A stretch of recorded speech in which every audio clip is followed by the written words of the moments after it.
नमस्कार दोस्तों, मैं हूं अनुराग कुमार अग्निहोत्री। आज हम एक ऐसे विषय के बारे में बात करने जा रहे हैं जो हमारे लिए, हमारे देश के लिए, हमारे समाज के लिए बहुत आवश्यक है। आज 2 अक्टूबर का दिन है। आज के ही दिन 1869 में एक ऐसे व्यक्ति का जन्म हुआ था, एक ऐसे व्यक्तित्व का जन्म हुआ था जिसने पूरे देश की और यहाँ तक कि उसका प्रभाव अन्य बहुत से देशों में, दूसरे देशों में भी रहा, और खास तौर पे साउथ अफ्रीका में। आप समझ गए होंगे हम आज बात गांधी जी की करने जा रहे हैं। गांधी जी की बात क्यों करना आवश्यक है? क्योंकि गांधी अहिंसक आंदोलनों के प्रेता थे। वो हिंसा पर विश्वास नहीं करते थे, वह गलत के खिलाफ आवाज उठाते थे, वे सत्य बोलने पर विश्वास करते थे। और गांधी की अगर शुरुआती दिनों की बात की जाए तो गांधी का जन्म 2 अक्टूबर 1869 में गुजरात के पोरबंदर में हुआ था। उनका पूरा नाम मोहनदास करमचंद गांधी है। करमचंद गांधी उनके पिता का नाम था, पुतली भाई उनकी माता का नाम था। उनका विवाह 13 वर्ष की आयु में 14 वर्ष की कस्तूरबा बाई के साथ हुआ था। गांधी जी को कस्तूरबा बाई के इस विवाह से उनके 4 पुत्र थे। तो गांधी जी ने अपनी शुरुआती शिक्षा वहीं पोरबंदर में रहकर पूरी की। इसके बाद वे कानून की पढ़ाई के लिए इंग्लैंड चले गए। वहां पर उन्होंने इंग्लैंड में रहकर कानून की पढ़ाई की। वहां पर बैरिस्टर की डिग्री हासिल की। बैरिस्टर की डिग्री जो ब्रिटेन या इंग्लैंड में रहकर पढ़ाई करता है वह उसे बैरिस्टर कहा जाता है। उस कानून की डिग्री और कानूनी दाव पेच सीखने के बाद जब वह भारत वापस आए तो उन्होंने कुछ दिन मुंबई में रह के भी वकालत की प्रैक्टिस की। लेकिन वहां पर उन्होंने देखा किस प्रकार से झूठी दलीलें दी जाती है, किस प्रकार से घूस का लेन देन वहां पर ज्यादा था। तो इन सब चीजों से उबरने के बाद वे गांधी जी वापस पोरबंदर आ गए। इसके बाद उनकी मुलाकात अब्दुल्ला के साथ हुई। अब्दुल्ला एक व्यापारी था। अब्दुल्ला गांधी जी को लेकर दक्षिण अफ्रीका गया, वहां पे अपने अधिवक्ता के तौर पर।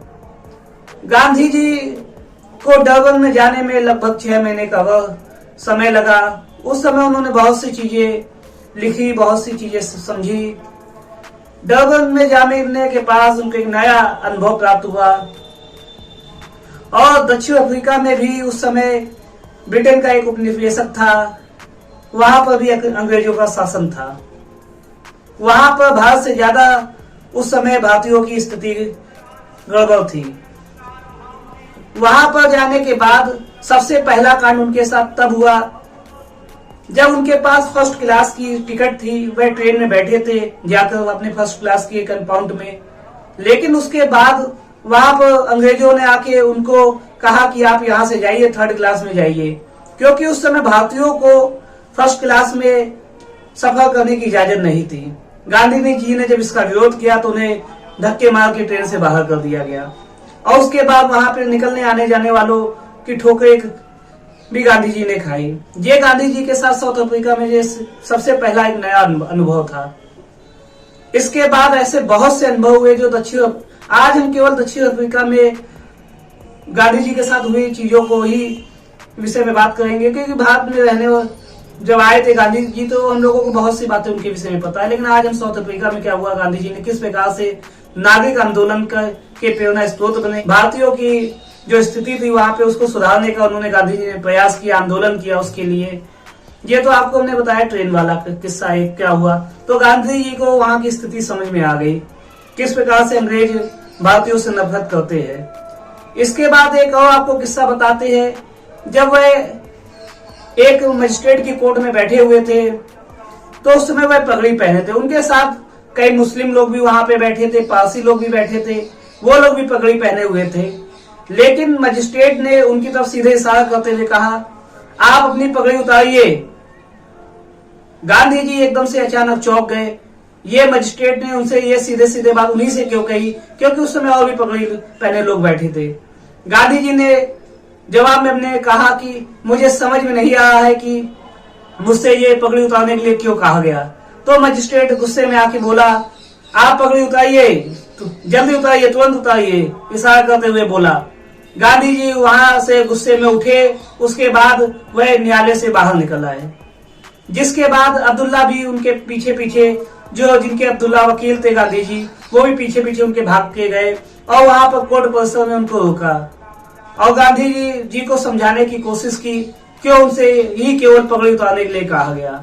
अब्दुल्ला ने कहा कि यहाँ पर भारतीयों को निचले दर्जे का माना जाता है, ये गोरे काले लोगों को बहुत वैसे अजीब तरीके से देखते हैं। मुस्लिम और पारसी लोग से इसलिए नहीं कहा गया क्योंकि उनके धर्म में ये चीजें लिखी हुई थी। तो गांधी जी को बहुत ही गुस्सा आया और बोला, यह इस तरह के कानून, इस तरह की चीजें एक आजाद व्यक्ति, आजाद मनुष्य के लिए एक अपमान के स्वरूप है। इस विषय को मैं अपने डर्बन प्रेस में लिखूंगा। उसके बाद गांधी जी ने इस बात को डर्बन प्रेस में लिखा, जिसके बाद इस विषय की चर्चा होने लगी। यही पर गांधी जी को साउथ अफ्रीका में जब गए तो यहाँ उनकी यह पहली लड़ाई मानी जाती है। ऐसे बहुत से किस्से हुए गांधी जी के साथ जहाँ पर उन्होंने गलत कानून का, गलत नीतियों का अंग्रेजों की विरोध किया। एक किस्सा आपको और बताते हैं। एक किस्सा ये है, वहां पर ट्रांसवाल में जब थे तो वहां पर ट्रांसवाल ने एक कानून निकाला जिसमें यह कहा गया कि जो भी भारतीय 8 वर्ष से ऊपर का है उसको एक पंजीकरण कराना पड़ेगा और उस पंजीकरण फॉर्म में अपने हस्ताक्षर अंगुलियों की छाप छोड़नी पड़ेगी। उसके बाद जो भी व्यक्ति इस चीजों को करेगा, इसके लिए एक निश्चित दिनांक और समय बताया गया कि इस समय यह पंजीकरण किया जाएगा। जो भी व्यक्ति इस तरह का पंजीकरण नहीं कराएगा तो उसे सजा हो सकती है, उसे वहां से निकाला भी जा सकता है। जब यह कानून गांधी जी के सामने आया तो उन्होंने एक सभा का आयोजन किया। इस सभा में यह कहा गया, गांधी जी ने विरोध के तौर पे, कि ऐसा कानून मानवता के खिलाफ है, इंसानियत के खिलाफ है। इस कानून को मानने से अच्छा मैं मर जाना ही पसंद करूंगा। मेरे साथ इस सभा में मौजूद कोई भी व्यक्ति चाहे मेरा साथ दे अन्यथा ना दे, लेकिन मैं इस कानून का विरोध करूंगा। गांधी जी की इस प्रकार की भाषा और इस प्रकार की चीजों से वहां में सभा में मौजूद सभी लोगों ने इस विधेयक के खिलाफ आवाज उठाई और विरोध लिया। और ईश्वर की शपथ खाते हुए यह कहा कि मैं यहाँ पे कोई भी भारतीय मौजूद पंजीकरण नहीं कराएगा। जिसके बाद इस आंदोलन ने गति पकड़ ली। उसके बाद गांधी जी को उठाकर 2 माह की सजा दे दी गई इस कानून की वजह से। वहां पर गांधी जी का मुलाकात जनरल सिमेट्स से हुआ।